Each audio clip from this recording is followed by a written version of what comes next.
Hello everyone, welcome to our YouTube video. Hope you're all doing well. In this video, I'm obviously still reacting to Scottish videos, but this one's got a slight little twist to it. But it's basically about the first Scottish settler in Nova Scotia in Canada. So it's basically a Scottish video, but with a sort of Canadian sort of twist to it. So, but it's all to do with Scottish history, so it's still along the same lines as things for. And I know there's a couple of Canadian people that have seen my videos before. So obviously it's a bit of a twist for those people, but also my Scottish viewers as well. But also I'm still keeping the Scottish sort of type of stuff. I'm just going towards another sort of history towards it. So hopefully it will be a good video. Look. Who was the first Scottish emigrant to Canada? I've seen it written that the first European to touch the North American shoreline was when the Viking Eric the Red explored the area. Eric the Red. Never heard of him. Sorry if that sounds a bit weird, but I've never heard of him. I know about I know some of the stuff about Vikings. Obviously, Vikings are pretty much all over like Scandinavia and even parts of Canada as well. Obviously you got things in Norway, Sweden, Finland, Denmark, even Iceland, parts of Greenland, and even parts of Canada have Vikings or had Vikings. Even the Shetland Islands, Faroe Islands as well. Parts of Scotland as well had a bit of history to do with Vikings. So I know about some of the history of Vikings, and most Vikings are pretty cool. But yeah, I never heard of that. Before deciding whether or not to land, they sent 2 Scottish slaves ashore. And when the Scots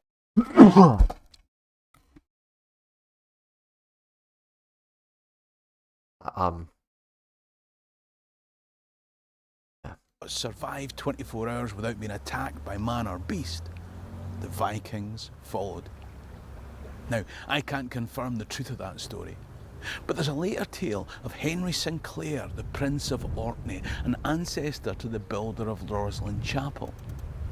Apparently, he sailed west. That's a nice chapel. I guess that's in Canada, right?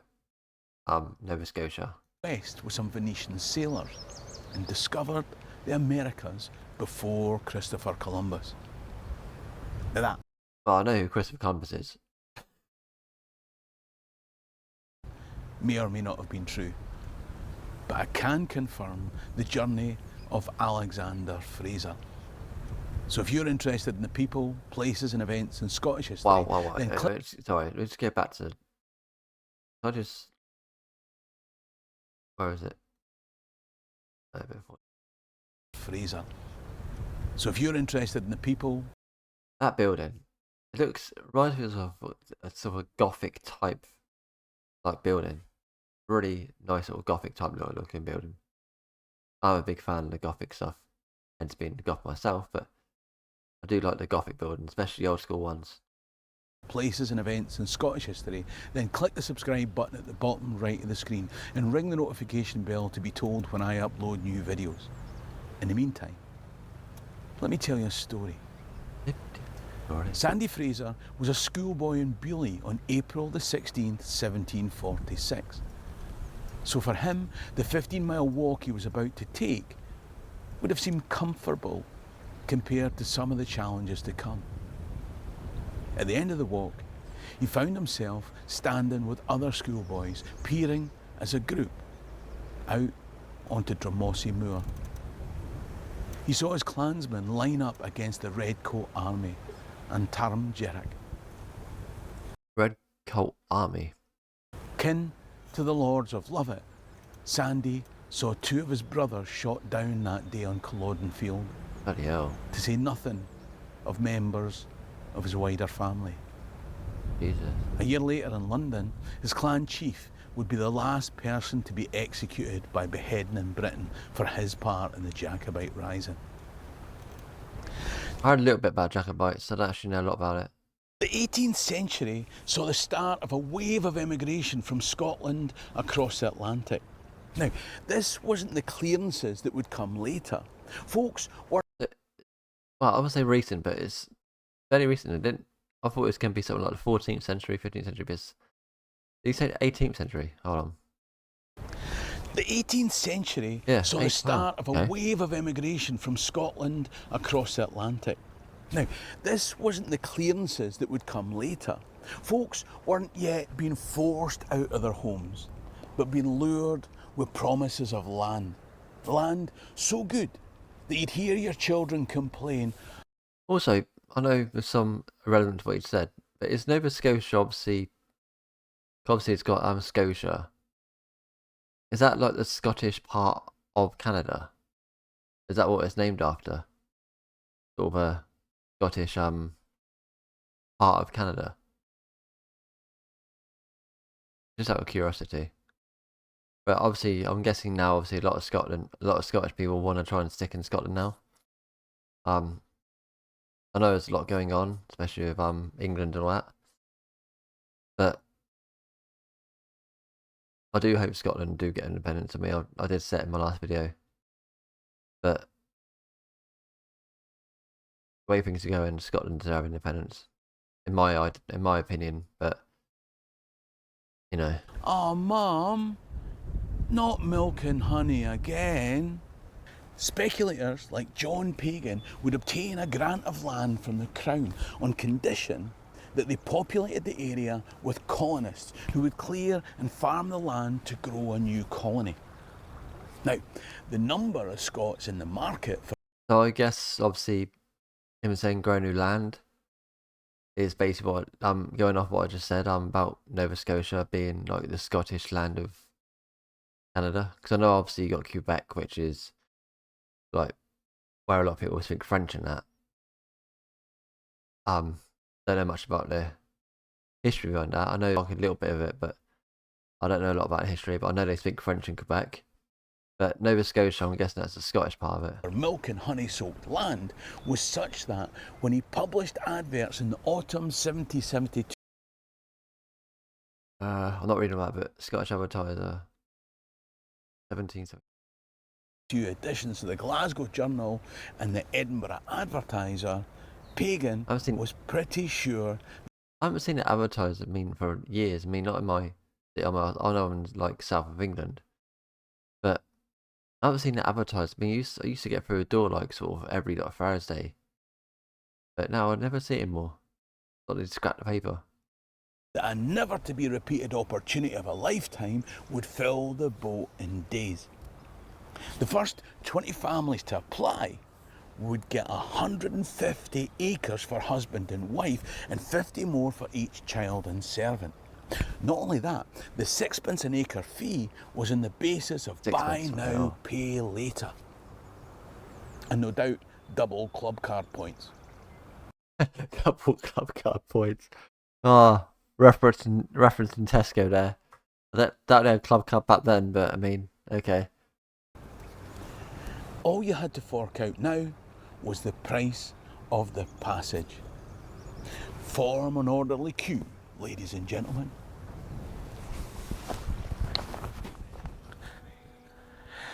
"26 years after watching his siblings fall at the Battle of..." Sorry, just reading this bit. What I can see. Scottish immigration over Scotia, that could last.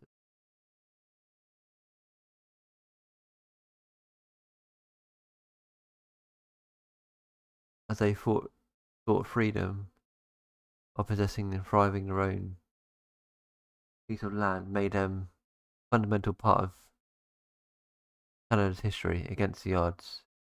Built communities, raised. So it basically is it's Nova Scotia, from what I can see there, was basically named after like obviously like Scotland itself. That's why Canada has a bit of Scottish history in Canada. I know obviously Canada's got a bit of Scottish history there. So I'm guessing Nova Scotia is basically that. And the first person to From what I can sign see up for that. the scheme was Alexander It literally says Fraser. it. Now, let's be clear. I'm not suggesting that he was the first Scot to ever land in Canada.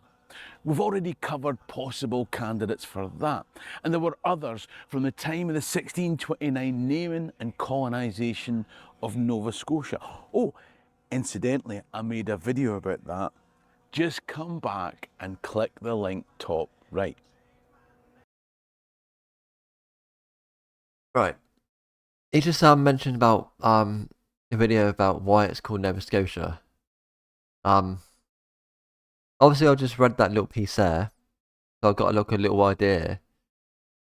But if you want to see me do that video, about why it's called Nova Scotia, especially if any Canadians out there want me to react to a video like that and actually find out a bit more about it, and any Scots as well, let me know, because I wouldn't mind doing a video about that, because I would love to see why it was called Nova Scotia in Scotland. So if you want to see another Canadian video / Scottish video, let me know in the comments, because I would love to know your thoughts about doing another video like that. But yeah, without further ado, back. Alexander Fraser was, however, the first to sign up for passage on the Hector, whose replica is undergoing work in the dry dock in Pictou today. I didn't notice that. Is that? Oh, okay. That ship on the dock there, which is in the picture there. I didn't actually know there's another ship called Hector, which is actually mentioned in that little piece there on that stone. But that's a lovely looking ship.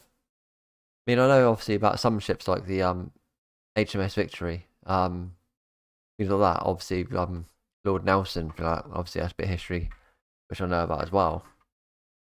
Do a battle of the Battle of Trafalgar.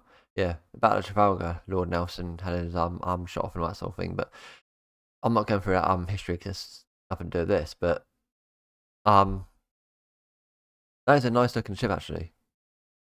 I do like castles and stuff like that. But I mean, some ships as well.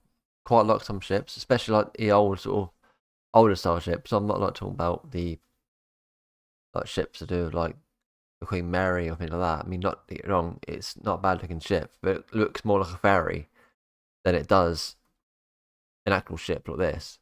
Because these ones are even like old pirate ships, and when it comes to like, I know it's not a pirate ship, but when it comes to like older sort of ships, like piratey sort of looking ships, like things like look at Pirates of the Caribbean, Black Pearl, with that, or you know, things like old battleships, like HMS Victory, I just mentioned, and was a ship Hector. He said. Alright, just get back to that.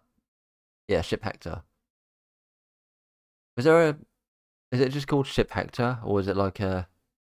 Obviously, I guess it's in Canada, so it wouldn't be called like HMS or whatever. I'm guessing it'd be just called ship Hector, or is there a different term for it?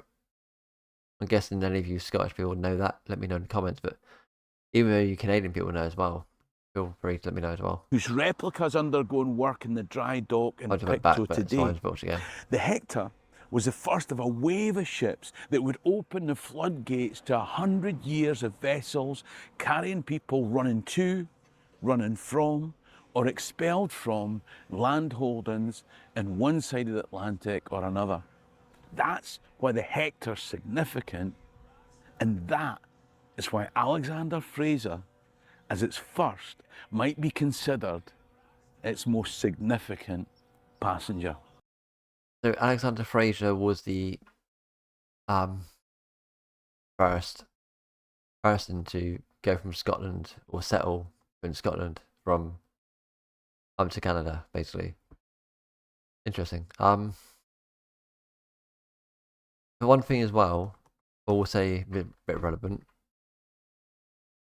I still think there should be like, obviously I know you can get flights from like Scotland or England to Canada and stuff like that. But one thing I think they should do as well, like even for Scotland, doesn't have to be from England or whatever that. But I reckon they should have like some ferry rides to Canada. I know you can obviously do ferry rides from Scotland to like Norway, I presume. I know you can do them Shetland ones because just close by. Obviously Faroe Islands. But it'd be nice to see if they do them actually towards Canada as well. It'd be quite interesting to know. If they do that, I don't know, but I presume they don't. On the ship, Fraser was reunited with somebody that he'd met before. Oh, Alexander Cameron, who would settle here in the new Lochbroom, had been another one of the spectators who had stood. New Lochbroom, is that he said? Sorry. Alexander Cameron, who would settle here in the new Lochbroom, had been another one of the spectators. New Lochbroom, I'm guessing obviously New Lochbroom, he's saying that because obviously it's part of Canada, so he's calling it a loch. Who had stood, which makes sense, watching tragedy unfold on Culloden Moor when they were boys. When they were delivered in a Canadian autumn, the land the milk and honey promised turned out to be a land of forest, wilderness and extreme cold. Where no... Obviously Canada, it's going to be, like, even Scotland's quite cold anyway in the winter. Even sometimes in the autumn it's quite cold, but Canada itself, I know, can actually get extremely cold, especially in like certain areas, like obviously most northern places, like, you know, Nunavut or Saskatchewan maybe get quite cold. But Nova Scotia especially could be quite cold as well. Food would be provided. It does look quite nice. Unless the newly arrived got to work on the frozen land allocated to them. Now, I've recounted in another video the response of Donald MacDonald, Colin Douglas and Roderick Mackay to the situation that they found themselves in. If you want more detail, then you can click the link top right to see that video about possibly the most intrepid. Oh, you want to see that video as well? Let me know if you want to see me to react to it here. But the other one, about why it's called Nova Scotia, a different approach. Mind I'm doing. He went up the eastern shores of Middle River and squatted on land that belonged. Is that what? Sorry. Another reason. I see it's called Fraser Road as well, so I'm guessing that's another reason why it's eastern shores of Middle River and squatted on land that belonged to previous land speculators of the Philadelphia grant who had failed to lure people onto it. Now, before we go further, let me point out two things. Firstly, I think the indigenous Mi'kmaq might have some different ideas about who was squatting and who the land belonged to. Secondly, when I chatted with one of the local... When you say squatting, do you mean like obviously the living terminology or the... I'm guessing he doesn't mean squatting as in the exercise, right? I mean, I'm guessing that's alright. But I've been trying to figure out that phrase there. What does Alba Nuada mean? Does that mean Nova Scotia in Scotland, or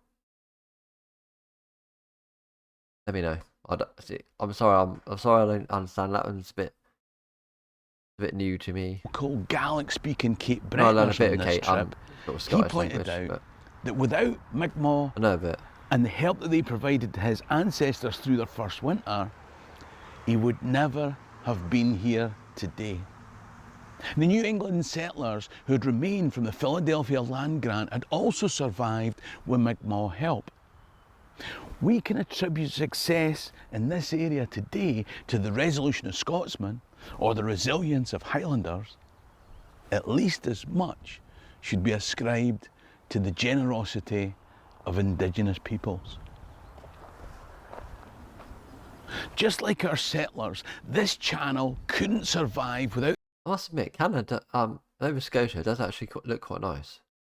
The generosity of those who support through Patreon or Buy Me a Coffee donation platforms. So, if you can help support the channel and would like to get additional videos, early videos without YouTube advertising and other benefits, like the fact that as I travel North America, my Patreon members have my itinerary to organise meetups along the way. If you want to support through Patreon, then just click the link top right or in the description below. But back to Alexander Fraser's struggle. In Scotland, he'd been relatively comfortable, kin to the Lovett Frasers and married to a laird's daughter. Here, he faced hardship. Some examples are given in Donald Mackay's book, Scotland Farewell, The People of the Hector. In that, the family had to go to try and Truro find to a good sell read, their actually. labour. Sounds quite an interesting book. Alexander Fraser's son later told how he, as a boy, once walked the 40 miles to Truro carrying his little sister on his back. On the 3-day journey, the only food they had was the tail of an eel. One return from Truro, they brought seed potatoes, but no sooner were they buried for a future harvest than they had to be dug up again to feed empty bellies now. Another potato-related incident was when the cupboards were so bare. What's with the potatoes? I mean, I know obviously potatoes, I believe potatoes like extremely big in Ireland. I know obviously it's big in England, I suppose, on chips and things like that, but isn't potato like the, correct me if I'm wrong, isn't potato is it produced or like something to do with the national vegetable, whatever it is, in Republic of Ireland? Not so much talk. I know it's don't do Northern Ireland, but Republic of Ireland specifically, isn't it anything to do with them? The potatoes, because I did speak to someone a while back. It's Irish, Republic of Ireland that is. It said something about potato being like part of the culture, I believe. Correct me if I'm wrong. But can't remember exactly what he said, but it's something to do with Ireland itself. So want to have a look. That Alexander resorted to cutting down a birch tree to boil the buds for his family to eat. When there was no nourishment to be squeezed out of them, the well-born Fraser shamefully walked a distance to the harbour and in desperation dug up some potatoes an established settler had planted. When the religious-minded New England... Right, that's one thing. Isn't that like type of trespassing, digging up I'm guessing obviously if you need to eat, you need to eat, don't you? So when they heard of the theft, he said that he thanked God the potatoes had been there to feed Fraser's family. Fraser's status... Again, what I just said, I mean, I know it's obviously not, I said treason a minute ago. Trespassing. I know it's a type of trespassing in a way, taking people's vegetables, but I mean, if you need to feed your family, obviously desperation sort of thing, then as you said, it's I know it's bad, but it's, if that was me and someone actually said it like very desperate to feed his family and stuff, I would like, yeah, sure. I'll probably then end up like saying like, you know, come back in about a few days' time. I'll go like a double. I'd grow a double batch or something for like potatoes and like things like carrots and like that or whatever. Not that I actually garden myself. I mean, if I was to, you know, I'd actually start growing some vegetables and like that and like helping out as much as I can because I try to be nice. I know, you know that it's not really a big thing these days because a lot of things going on this day and age. But I mean, I would love to try and help out as much as I can. As minor gentry back home didn't prevent his second son having to be bound out like nice many can, other people. young boys as an indentured servant in Truro. After a while, Nice the family finally scraped together enough cash for a cow, and the eldest Fraser boy was sent to Truro to buy it. When he got to Truro, he met his younger brother, who was so desperate. Truro, what's Truro? Is that a place in Scotland or is that a place in Canada? I'm guessing obviously he's talking about Nova Scotia, so I'm guessing it's a part of Canada. To get out of his indenture, that young Alexander used the money intended for the cow to buy his brother's freedom. You can imagine the two young lads on their return. The younger brother sheepishly sending the older in first to respond to his mother's request of, "Well, have you got the cow?" "No," came the reply. "I bought my brother Simon instead." His mum smiled, saying, "Poor as I am, I'd rather see Simon than a cow."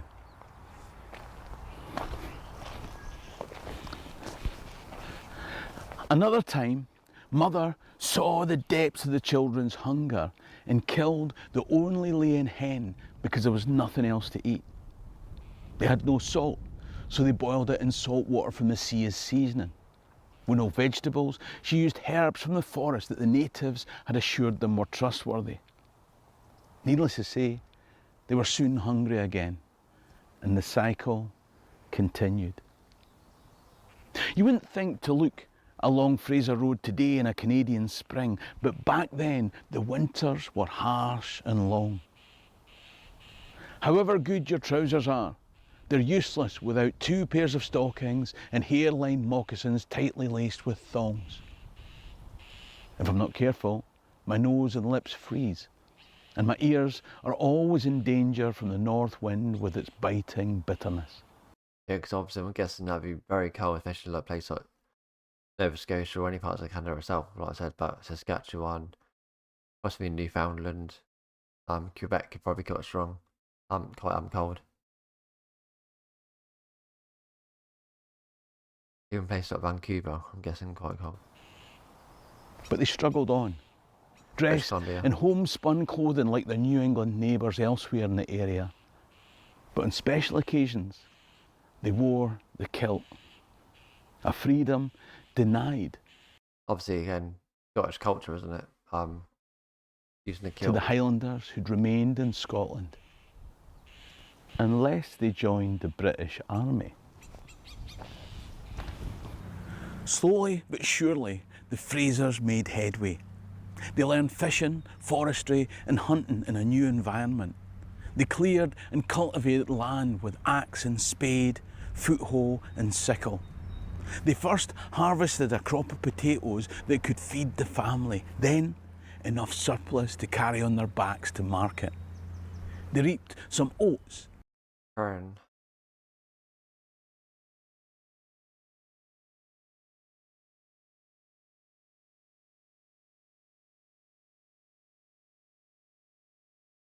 And by James Barb. I've heard of James McKell. Native of Northern Ireland person that did Gaelic by the Reverend James McGregor. Who came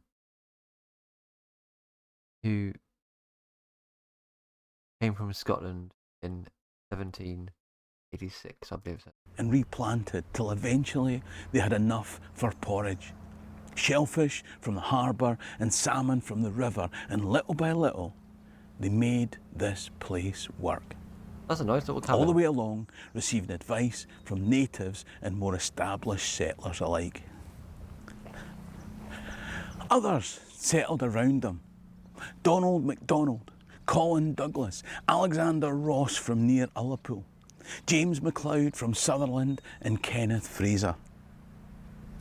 As the 1770s came to a close, other countrymen, veterans from the recent war against colonial rebels, started to arrive around these parts, fleeing persecution in the new country of the United States of America.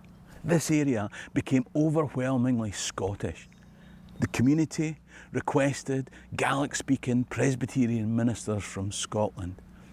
A monument on the other side of the bay marks the place where a first sermon was preached. The Reverend McGregor, who later led services in a wooden church like this one, was followed by the Reverend McCulloch, whose school transformed the life and children's education of this Scots community and provided an educational foundation that impacted the breadth of Nova Scotia. Ultimately, Alexander Fraser obtained a land grant with his family of more than 500 acres. No longer a squatter, but a landholder. Alexander Fraser, kin to the my Lovett cemetery. Frasers, who witnessed Culloden as a boy, was the first to risk a future and sign up to a crossing on the Hector. When he got here, he refused to be cowed by the land speculators, choosing perseverance over pangs of hunger. Now he'd achieved an independence that he could never have enjoyed in Beauly. On September the 24th, 1803, Alexander Fraser died at the age of 75. He'd seen his wife deliver 7 children. 2 of his 5 sons were born at Pictou. They were Canadian Scots for whom he'd built a new future. But even as we commemorate him, I'm reminded of Angus MacLeod, the Gaelic teacher that I met in Cape Breton, who rightly asserted that if it wasn't for the help that native Mi'kmaq gave his ancestors, he wouldn't be here today. I've made videos about other Scots pioneers. There are some fantastic stories of courage, heroism, and some dodgy stuff too. There's one coming up on screen now. You really should watch it. The channel really doesn't survive without your support, so... That's a good video, quite interesting. If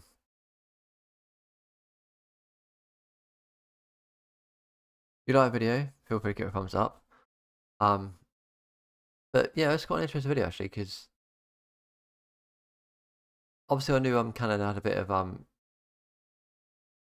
Scottish history, but I didn't know about Nova Scotia, obviously being connected towards Scotland and that. But yeah, it's quite interesting. If you like this video, like I said, give it a thumbs up. If you haven't already, hit that subscribe button, see more videos like this. And until then, I'll see you next video. Take care, and see you soon. Bye.